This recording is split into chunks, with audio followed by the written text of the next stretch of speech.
happy to be here today. My name is Deborah, and if you are new here, hello, welcome. Thank you for tuning in. If you're a returning subscriber, thank you for coming back to watch my content. And today we'll be talking about how to start and run a profitable dropshipping business in Nigeria.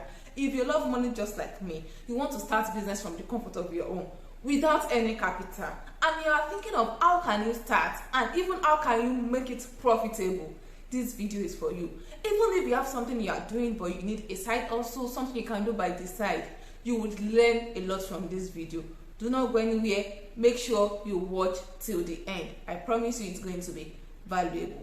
So my last video, my ring light was not working, and I have good news, my ring light is working. So my ring light is working and we are back to the normal place I shoot video, and I am so happy. And I'm here with a new mic. Okay, without further ceremony and parara, can we please dive straight into action? First question is, what is dropshipping? Dropshipping is you starting your business from the comfort of your home. You get pictures and videos from a supplier and you post on your WhatsApp, or you post on Gigi, on Jumia, or whatever sales channel you want to sell these products. And when you get a buyer for this item, your supplier would send this item directly to your customer with a plain nylon. I also do dropshipping for my business. So it is simple. You looking for a supplier, you get pictures and videos from this supplier, you post these pictures or videos on your WhatsApp status, or if you have a wholesale group or anywhere you have it, your supplier gives you wholesale price. You add your extra profit. It could be 3,000, 4,000, 5,000, 6,000, depending on what you are selling and whom you are selling to. And when someone is interested in this item and say, I want to buy, and you are able to close the sale, and the person sends you money, maybe 20,000, and you got it from your supplier for 14,000, you send 14,000 naira to your supplier. Your supplier dispatch the goods and send directly to your customer with a plain nylon. Your customer is happy, you are happy, and your supplier would also be happy. For making sale, everyone is happy. The first thing I would like to address is, how do you start? You start by making your mind up on the niche you would like to dropship. You cannot say you want to dropship anything. However, dropshipping gives you the privilege to dropship a lot of things, but you have to have something like a niche. People always talk about having a niche. It is good to have a niche. Have something you are selling. However, you can sell other things. But for a start, what do you want to sell? You can say, okay, you want to make ladies look good. You want to sell dresses to plus size, or you want to sell shoes to plus size. You want to sell dresses to nursing moms. Have a solution. See, when it comes to money, money goes hand in hand with solution. You have to sell to a hungry market. Sell to a market that needs your product. Sell to a market that needs your service. You do not just sell and say, I want to dropship. So I want you to think. Calm down. You can watch my video on profitable business you can do and side hustle. I'll link it at the end of this video so you get a lot of business ideas. When you make up your mind on the exact business you want to do, is it children wear, is it dresses, is it shoes, is it art, is it eyewear, glasses, is it woman hair, is it ring lights, is it items for people that are running the YouTube channel, you want to sell filming gadgets, a ring light, a microphone? What exactly do you want to do? Make sure you think and also watch all those videos on the side also. Now, when you are sure of what you want to do, it is time to source for suppliers. The secret is never have one supplier. I have a rule, and I make sure I apply this rule to everything I am doing. For my logistics company, I do not have one. The only thing I have one is my husband. Every other thing, always have a backup plan. Don't say, I want to start selling children wear. You not get one supplier. No, you get like 5 suppliers. Because one day, the head of that supplier can't touch. And the person would fuck up. Where do you start? So, anything you want to do in business. My shipping company, I have a lot of shipping companies I use. If this one is misbehaving, the next time I don't put. I make sure I have a lot of backup. So, do not just say, I need one supplier. No. Source for like 5 suppliers. How do you source for supplier? You can do it the typical way. You go inside the market, so you see shops and see what they sell. So you can go to a co-market, for example, and locate the segment of what you want to be selling. Is it bridal shoes and purse? Locate where they are. When you see people that have very big store and you like what they sell, you collect their contact, you explain what you want to do, that you need pictures and videos for them, and you start selling. The other way is you can search for them on Instagram. Search for vendors on Instagram. Also be aware that there are a lot of scams on Instagram, so do not fall victim. Make sure you do your background checks well. If possible, ask for the person physical store, or try to buy something from the person to be sure this person is real and not a scam, so you would not be scammed. So you can try and buy the cheapest thing. You can request for pay on delivery and all that, just to make sure you are doing the right thing. So make your research. We have people on Instagram that they have 100,000 followers and they are scammers. So don't be carried away with, oh, she has 50,000 followers. Scammers are everywhere. So make your research. So after you have sourced for the supplier, make sure you have like 4. Another way you can get supplier is you can also post on your WhatsApp status. Kindly refer someone that sells pajamas. People that know someone that sells pajamas would send their contact to you, and you dropship from the person. Also, you can send me a DM on Instagram. I have a couple of people that are vendors, so anything you want to do, you can ask me on Instagram, and I'll let you know if I have contacts of these people, and I'll be glad to help you. I'm here to help you. The next thing is, what do you need? You need your mobile phone and your data. As a dropshipper, please, I'd advise you get a power bank. When you are running a business, I personally do not accept the fact that, oh, my battery is low, so I will not be online for 2 days. NEPA is not bringing lights. We know NEPA to disappoint, so have a power bank. Make sure your phone is good to go. Your phone, your data, a power bank. It is important because you post pictures, you edit videos on your phone, and talk to customers on the phone, because it is an online business. You do not have a physical store, and everything would be online. Let's talk about the benefits of being a dropshipper. Number 1 is zero risk. You are not bringing in goods. You are not at risk that, okay, what if your goods get spoiled, or they expire, or they are not in good condition, or you order something different from the supplier sent something different. There are a lot of risks involved in importing yourself. I import myself, and trust me, I have seen a lot of risks.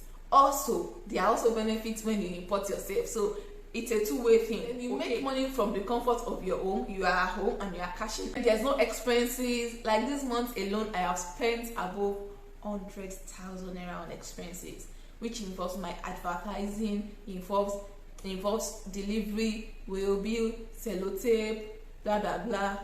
Like I have spent above. By the time we end the month, it's going to be like 150. Overhead cost is crazy. We go to send that pack every day. We go to GIG. I also send that Jumia. So I spend money on overhead, and this is also plus my advertising budget cost on Instagram. Okay, so as a dropshipper, your expenses would reduce.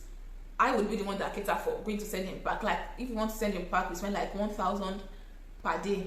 Yes, per day. Go to God is good. We send like 1,000 to and fro. Most times I give rider, I have to pay them money because I cannot do all these things myself. I give rider to help me dispatch, and they charge you 1,000. So your overhead cost will reduce. You can sell different things if you want to. You can sell bags, shoes. You have access to different things if you want to. Also, make sure you have a niche. Don't sell things as if you are a confused human being. There are things that you can incorporate into each other that would make sense, right? So don't bring things that would not make sense together. Like this channel, I have a niche. I talk about business and finance. They kind of go intertwined. They go hand in hand. Few times I talk about love, but most times when you think about my channel, you think about business and finance. I have niched down into business and finance, and I teach from my experience. That is lifestyle. Anything I come to teach on this channel, you people know I am teaching from my experience. Let's talk about the important things you should know as a dropshipper. You should know that you need a trusted person to do business with. I would advise to get people on referral. The people you trust, you can ask them, do you know anyone that sells perfume oil that I can dropship from? You need someone trusted. People boycott one another. You can go and dropship from someone because you have to send your customer's detail to the person, like name, address, phone number, deliver to this person, because the supplier delivers on your behalf.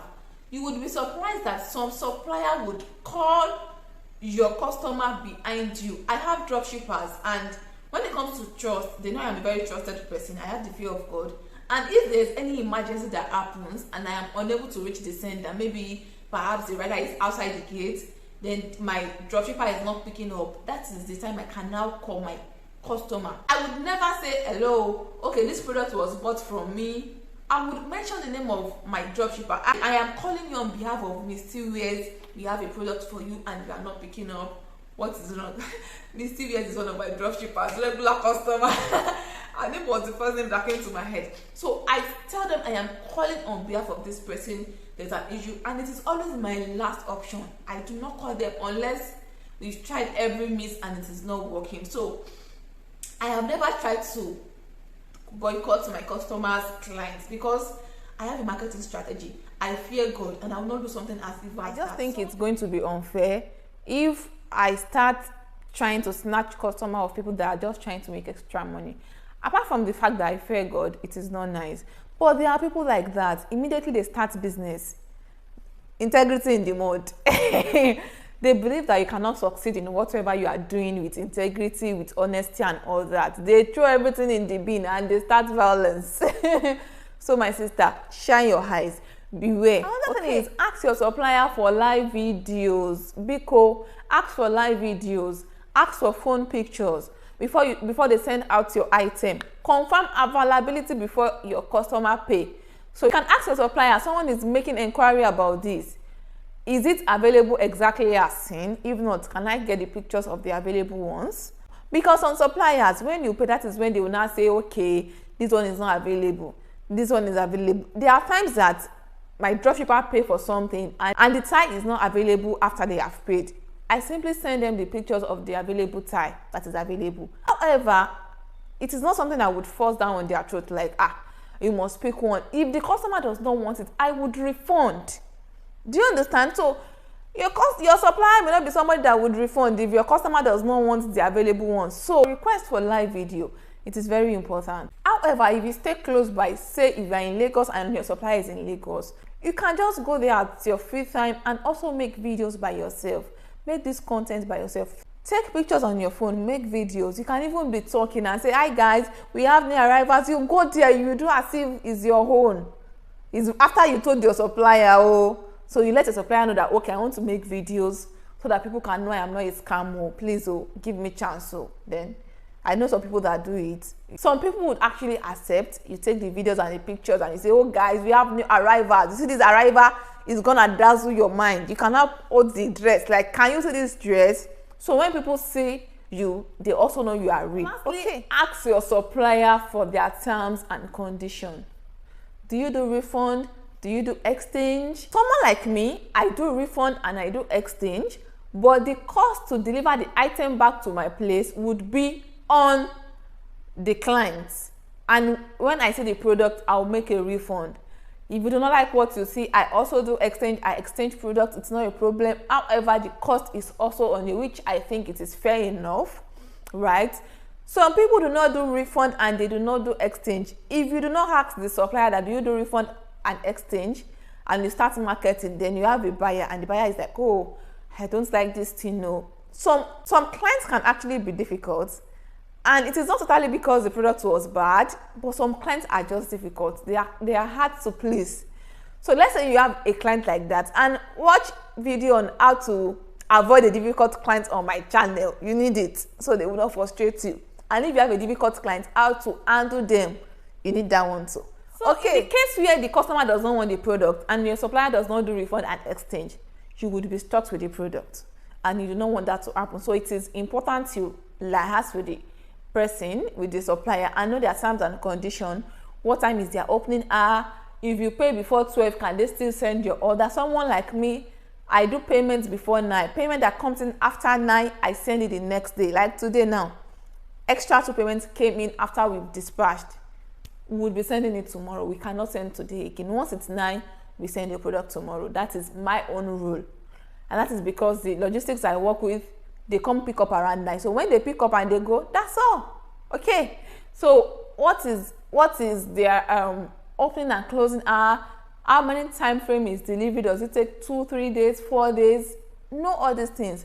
Do they open on Sundays? Then can your customer pick up from their store? When I was in Ibadan, I was sharing the same store with my mom. I allow my dropshipper to come pick up from me. Their customers can even come. I will just disguise. In fact, there was one dropshipper that had wholesaler and the person wanted to see a physical store. The person came. I just did as if I was her sister. I did not even do as if, because I was sharing my mom's store, so there was no banner outside per se, because my business is online. Okay, so it was my mom's shop, but she gave me a space from it. So the lady came, she bought around 10 or 12. It was last year Valentine. Yeah, she bought like 12 for wholesale. I attended well to her. She did not know that me, I am the supplier, she's the drop shipper, and I did amazingly well. I kept everything that can make her to suspect, like my branded nylon and everything. I kept them, and we closed the deal, right? So can your clients pick up from this person? Say she's giving you one for 8,500, maybe it's a dress. If someone is buying wholesale from you to like 10, will there be a reduction in price? So there are a lot of things you should know. Okay, so make sure you know all these things before you try to dropship for someone, so that you do not get yourself into trouble or hot mess. Okay. I do not want this video to be too long, so I'll just make this one how to start your dropshipping business. And in my next video, we will talk about how to grow your dropshipping business. You love it. Make sure you turn on your post notification so that you'll be the first to see this video when it is out. If you got value, please hit the subscribe button, subscribe and join the family. You see me, I don't bite. Join the family, like this video so that YouTube can know that this content is valuable and push me out to more people that need to see this content. Thank you so much for watching. Share with your people that you know that they need an extra source of income and they would love to make money from the comfort of their home. And I'll definitely see you in my next video.